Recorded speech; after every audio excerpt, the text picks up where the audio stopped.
I remember the first 800 heartbeats after arrival more clearly than any battle I ever fought back home, because nothing happened, and in this universe nothing happening is a warning, not a mercy, and I lay there beneath layers of ash that felt warm despite the absence of fire, listening to my own breathing echo inside the helmet like a stranger, trapped with me, while the arc reactor pulsed steadily, defiantly, a clean blue rhythm in a place that seemed allergic to anything uncorrupted. And as my HUD scrolled error after error, known stellar mass, non-Euclidean warp interference, background psychic radiation exceeding safe thresholds, I felt the old reflex to joke rise up and die in my throat, because humor requires an audience that understands irony, and the air itself here felt devout, solemn, heavy with belief, as if the planet were holding its breath in prayer. And when I finally pushed myself upright, metal fingers crunching through powdered stone and bone dust indistinguishably mixed, I saw a horizon choked by spires that had no business standing.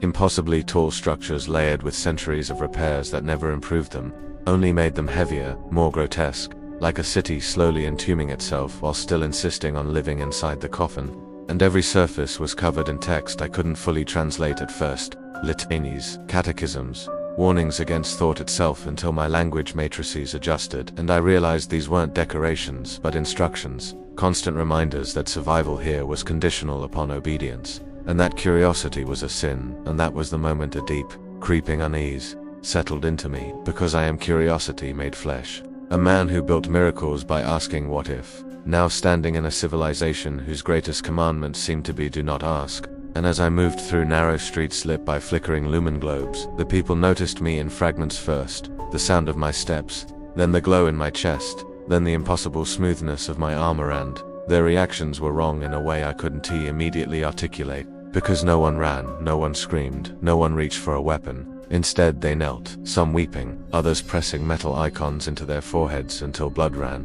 whispering prayers that spiked my audio sensors with static.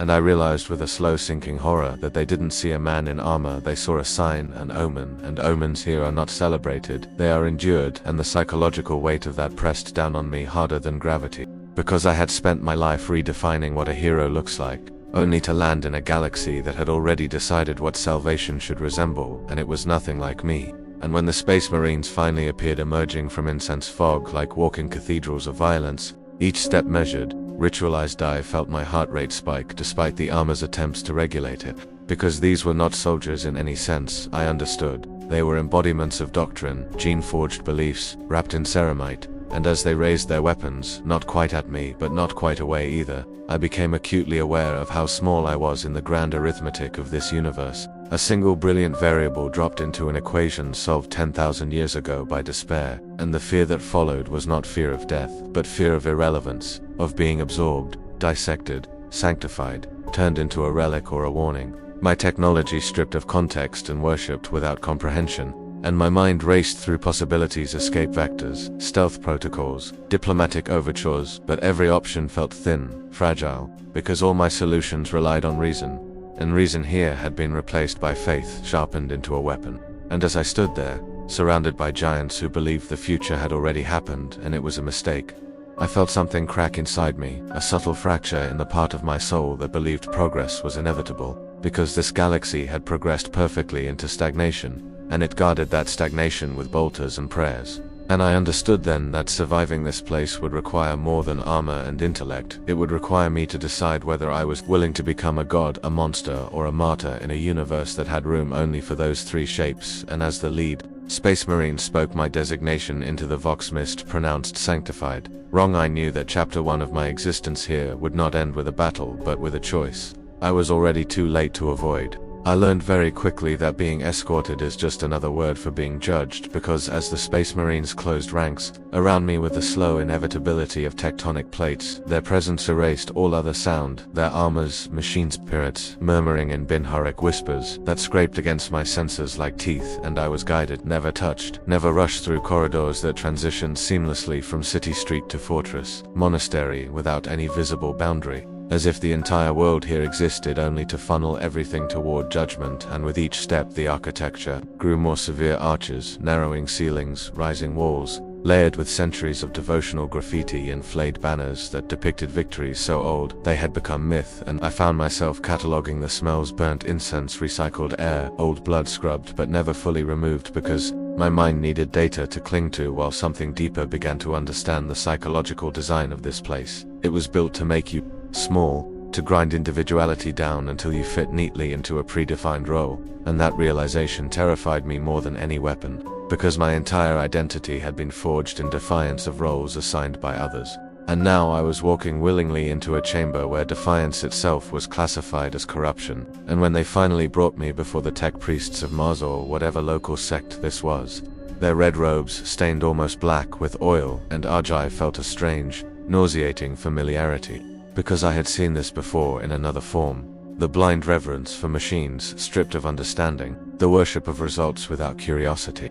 And as mechadendrites uncoiled like metal serpents around me, scanning, chanting, recording, I realized with a sinking dread that I was not being evaluated as a man, or even as a weapon, but as a theological problem, an anomaly that threatened established dogma by existing at all. And the questions they asked were not how does it work, but who sanctified it, and which forge world blessed this design. And when I answered honestly, when I said I built it myself, iterated every system, learned from failure, the chamber fell into a silence so deep it hurt, because self-made creation without ritual was the gravest heresy imaginable. And in that moment the horror shifted from external to internal, a slow suffocating pressure, as I understood that my greatest strength, my mind, was now evidence against me. And as they debated my fate in monotone chants, I replayed my life in fragments, not the battles or the accolades, but the quiet nights in workshops, solder burns on my fingers, the joy of solving something no one else could, and grief washed over me because those memories, once sources of pride, now felt like confessions. And I wondered, truly wondered for the first time, whether I could survive here by pretending ignorance, by playing the role of a relic rather than an innovator. And the thought hollowed me out, because to deny curiosity is a kind of living death, and this galaxy specialized in living deaths. And when the verdict finally came, not execution, not immediate dissection, but containment for further revelation, I felt no relief, only a colder fear, because containment here meant being studied, stripped layer by layer, not just of armor but of intention, until whatever made me different was either cataloged, repurposed, or erased. And as I was led away into deeper vaults where ancient machines slept like gods dreaming of war, I became acutely aware that every step forward was a step away from the man I had been, and that the real horror was not that they might kill me, but that they might keep me alive long enough to make me complicit in a system that devoured hope and courted order. And in the quiet hum of the fortress, with my arc reactor dimmed under suppressive fields and my HUD reduced to a ghost of itself, I confronted a truth I had never faced before. Intelligence without freedom is just another form of servitude, and in Warhammer 40,000 servitude is eternal. Time lost meaning in the vaults beneath the fortress, because light there was ritual, not illumination.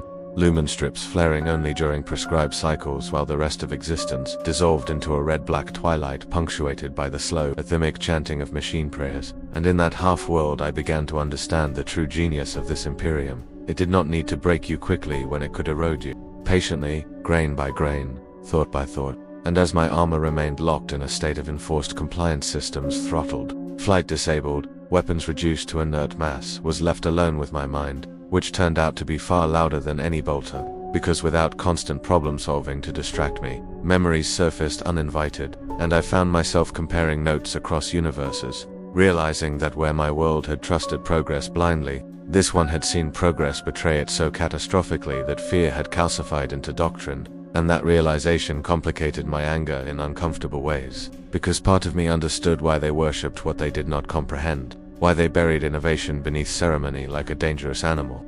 And that empathy frightened me more than hatred ever could, because it meant I was starting to adapt. And adaptation here is a slippery slope toward surrender. And when the sun arrived, announced not by footsteps but by a pressure behind my eyes, a sudden weight in the air, I felt my defenses scream warnings too late. Because this universe does not knock before entering your thoughts, it simply arrives. And the interrogation that followed was unlike anything I had ever experienced. Not a search for secrets, but a communion of violation. My memories unfolded like blueprints ripped from my skull. Afghanistan, New York, Sokovia, the snap, the blinding certainty that technology could fix anything if wielded responsibly. And layered over all of it was the psycho's cold, distant curiosity. tasting not just my thoughts but my intentions, and I realized with dawning horror that in this galaxy, intent mattered more than outcome, because intent was where corruption took root. And as visions bled into one another, my clean labs overlaid with rusted forged temples, my AI assistants echoed by lobotomized servitors, I felt something fracture, a hairline crack in my conviction that intelligence naturally trends toward benevolence, because here intelligence had been weaponized, enslaved, ritualized into something monstrous. And when the psycho withdrew, leaving me shaking in a way no armor could stabilize, I knew I had been measured not just as a threat, but as a temptation, a reminder of paths deliberately abandoned, and that made me dangerous in a way no weapon ever could, and days or years.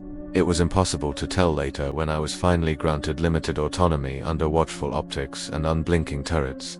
Allowed to assist in sanctioned analysis, I saw firsthand the horror beneath their faith. Machines older than empires, maintained through rote repetition rather than understanding, entire cities powered by systems no living soul could truly repair if they failed, and the weight of that fragility settled into me like guilt. Because I could help, I knew I could, but every improvement risked destabilizing belief itself. And I began to question whether salvation imposed from outside was just another form of violence. And the internal conflict gnawed at me relentlessly, because each time I optimized a process under strict doctrinal limits, each time I bit back a better idea to preserve their worldview, I felt myself becoming complicit, a collaborator in stagnation. And yet the alternative open defiance would ignite purges, wars, untold suffering, and the calculus of harm became unbearable. And in the quiet moments between sanctioned tasks, staring at my own reflection in polished adamantium surfaces, I wondered when exactly I had crossed the line from prisoner to participant, and whether survival here required not just endurance, but a slow, conscious betrayal of the man I used to be. And the true horror crystallized in that realization. This universe does not destroy you by force alone, it offers you reasons, rationalizations, 1,000 small compromises, until one day you wake up and realize the Grimdark has seeped into you and you no longer remember what a hopeful future even looked like. The first time I saw the warp-tier reality open, it wasn't in a battle or a heroic last stand, but through a reinforced observation aperture while standing beside men who treated damnation like a maintenance procedure, and that alone should tell you everything about how broken this galaxy truly is, because as the Gellerfield fluctuated, and reality began to peel back, like scorched paint, my senses screamed impossibilities, while the tech priests around me calmly intoned corrective prayers, their voices steady, unafraid, as if they were watching a familiar storm roll in rather than the fundamental laws of existence unravel. And in that moment the horror ceased to be theoretical, because I felt it, a pressure not on my body but on my thoughts, a presence brushing against the edges of my mind with curiosity that was neither human nor sane. And I understood then why this Imperium fears innovation so deeply, because knowledge here does not merely enlighten, it invites attention, and attention in this universe is predatory. And as I watched impossible colors bleed into the chamber and clawing silhouettes press against invisible barriers, I felt the old stark impulse surge, up-analyze, adapt, improve, but it died under the weight of a terrible realization.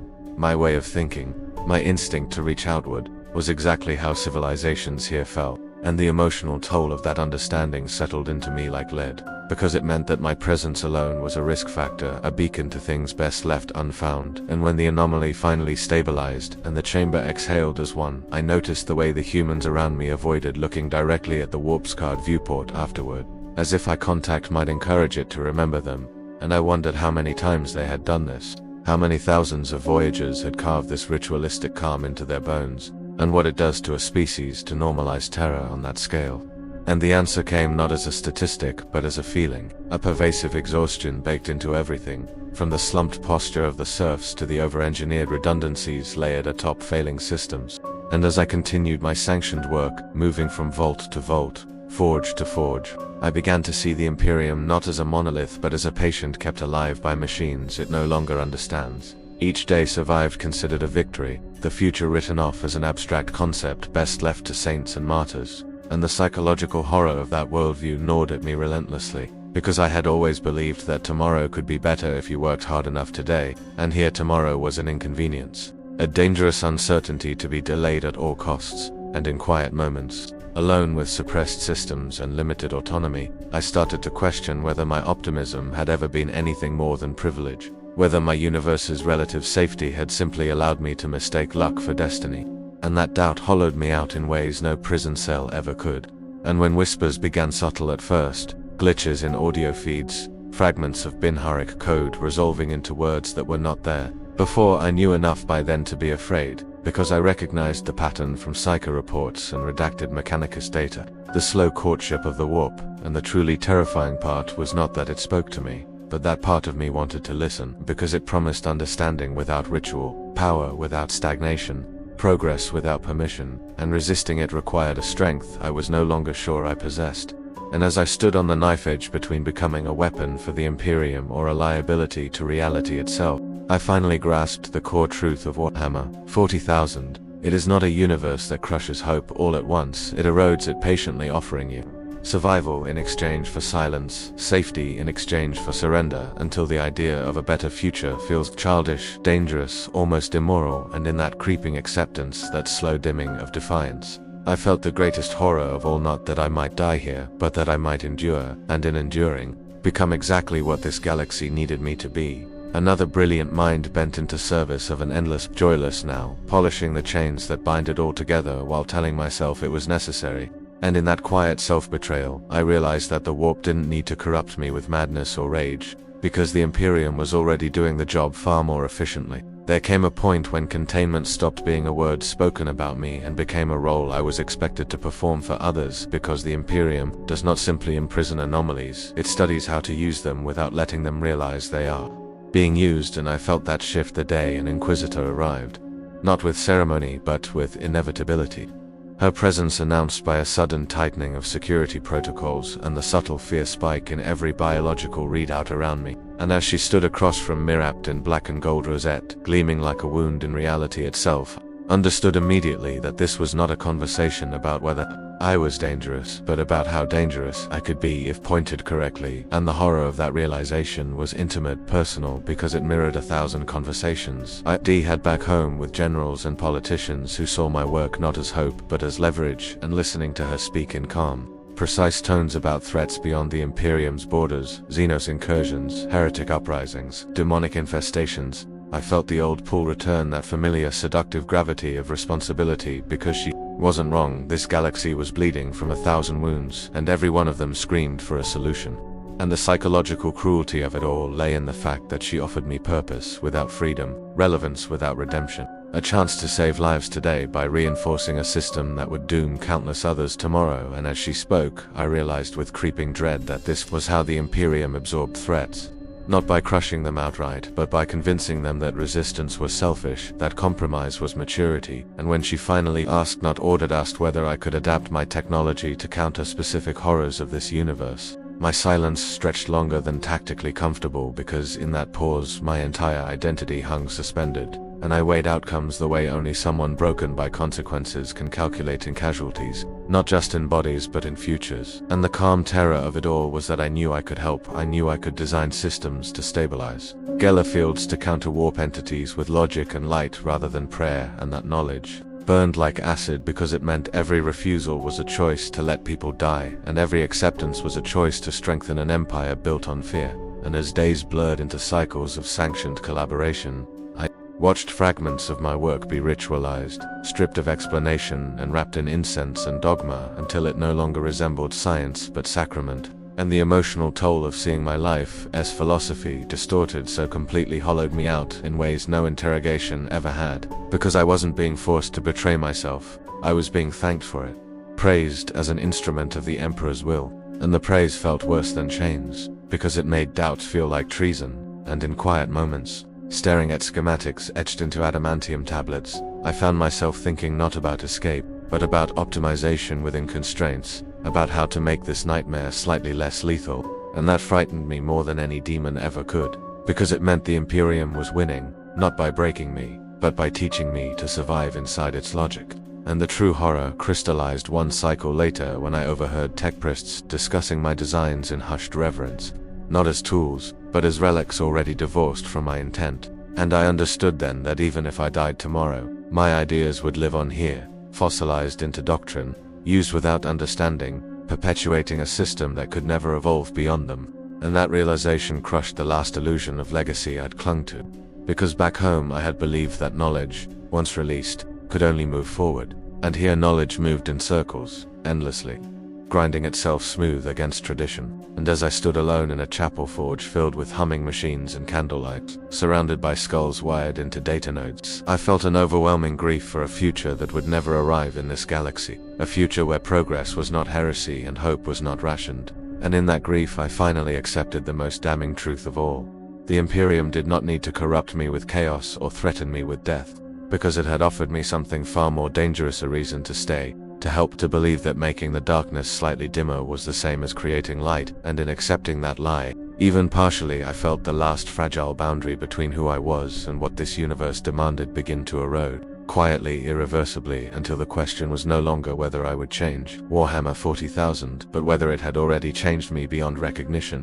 I do not remember the exact moment I stopped thinking of escape as a certainty and began treating it as a contingency, but I know it happened quietly, without drama, somewhere between the thrum of plasma furnaces and the whispered gratitude of men who believed my presence meant the Emperor still cared enough to send new miracles, because that is how this universe breaks you, not with sudden cruelty but with purpose. And as my work expanded under ever-watchful eyes, countermeasures against warp intrusion framed as holy wards, stabilizers for ancient reactors justified as appeasement rituals, I felt my inner voice grow slower, more cautious, each idea passing through layers of self-censorship before I allowed it to exist.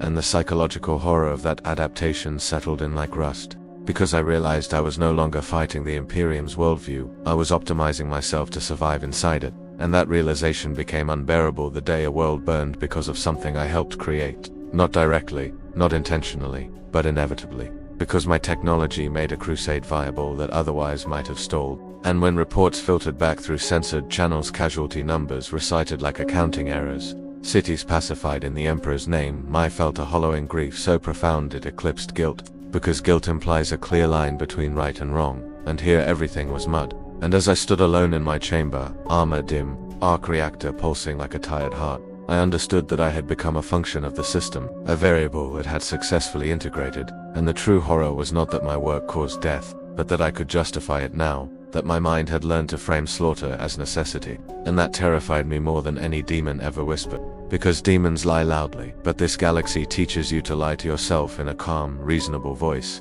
And when the warp whispers returned stronger this time, less fragmented, they no longer promised power, they promised clarity. An end to compromise, and resisting them required me to confront an awful symmetry. Chaos and the Imperium were not opposites. They were reflections, both demanding surrender of the self for the sake of survival, one through excess, the other through denial. And as I weighed that realization, I finally saw the shape of my fate here. Not as a savior or a destroyer, but as a lesson, a cautionary relic for a galaxy that no longer learns. And so I made a decision that felt small but carried the weight of everything I still believed in. Because I began to seed flaws into my own designs, not failures that would draw suspicion, but limits, ceilings beyond which they could not scale. Safeguards that ensured no single improvement could tip the balance too far toward annihilation. And in doing so I accepted that I would never win here, only mitigate, only delay. And that acceptance hurt more than any defeat I had ever known, because it meant admitting that some universes cannot be saved, only endured. And as centuries threatened to stretch ahead of me in service and silence, I recorded this account in fragments hidden within machine spirits and data crypts, hoping that someday someone, human Xenos or something yet unimagined, might hear it and understand that there was once a man who believed the future could be built, and who learned too late that in Warhammer 40K the future is something you survive, not something you shape. And if you are listening now, if these words have outlived me, then know this: the greatest horror I discovered in this galaxy was not the warp, or the endless war, or the corpse guard on his throne, but the way even the brightest intentions can be bent into tools of stagnation. And that sometimes the bravest thing you can do is refuse to become a miracle and choose instead to remain a warning, a quiet fading echo of what progress once meant, drifting through a universe that no longer remembers how to listen.